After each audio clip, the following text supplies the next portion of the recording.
Hello everyone! Today I will be talking about SCP-939, also known as With Many Voices. But before I get started, please subscribe to my channel if you like SCPs and maybe give this video a thumbs up if you enjoy this type of content from me. I'm hoping to at least post weekly with SCP content.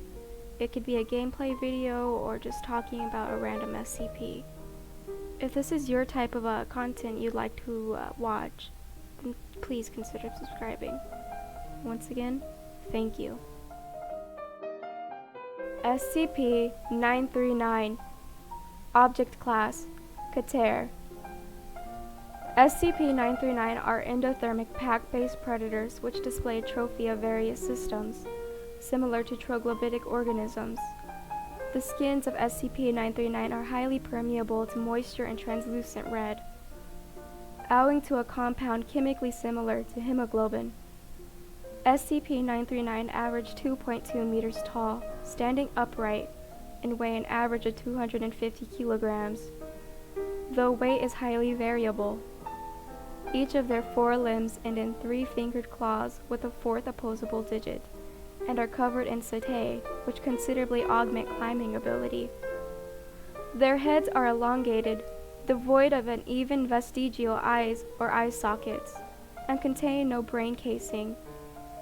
The jaws of SCP-939 are lined with red, faintly luminescent fang-like teeth, similar to those belonging to the specimens of the genus Choliodus, up to 6 centimeters in length, and encircled by heat-sensitive pit organs. Eye spots, sensitive to light and dark, run the length of their spine dorsal ridges. These spines may be up to 16 centimeters long and are believed to be sensitive to changes in air pressure and flow. SCP-939 do not possess many vital organ systems. Central and peripheral nervous systems, circulatory system, and digestive tracts are all absent in SCP-939. SCP-939's respiratory system is atrophied and serves no apparent purpose beyond spreading AMN C227. SCP-939 have no apparent physiological need to feed, nor any way to digest consumed tissue. Ingested material typically accumulates in the respiratory system of SCP-939 and is regurgitated once the amount is sufficient to markedly inhibit its function. Despite the absence of many vital organ systems, SCP-939 are capable of bearing live young. SCP-939's primary method of luring prey is the imitation of human speech in the voices of prior victims, though limitation of other species in the active nocturnal hunts have been documented. SCP-939 vocalization often implies significant distress. Whether SCP-939 understand their vocalizations or are repeating previously heard phrases is the subject of an ongoing study. SCP-939's primary method of luring prey is the imitation of human speech in the voices of prior victims. Though imitation of other species in active nocturnal hunts have been documented, SCP-939 vocalizations often imply significant distress. Whether SCP-939 understand their vocalizations or are repeating previously heard phrases is the subject of an ongoing study. How SCP-939 acquire voices is not currently understood. Specimens have been documented imitating victims despite never hearing the victims speak. Analysis of SCP-939 vocalizations cannot distinguish between SCP-939 and the samples of known victim voices.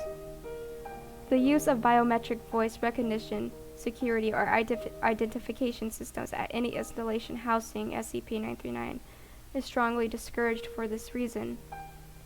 Prey is usually killed with a single bite to the cranium or neck. Bite forces have been measured to excess of 35 MPa. SCP-939 excel minute traces of an aerosolized Class C amnestic, designated AMN-C227.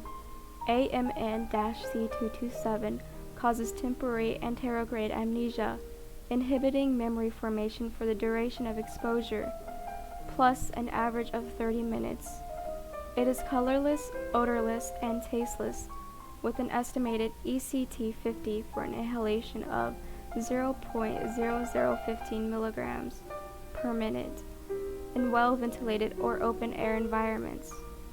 Risk of exposure to ECT50 is greatly reduced, but not negligible.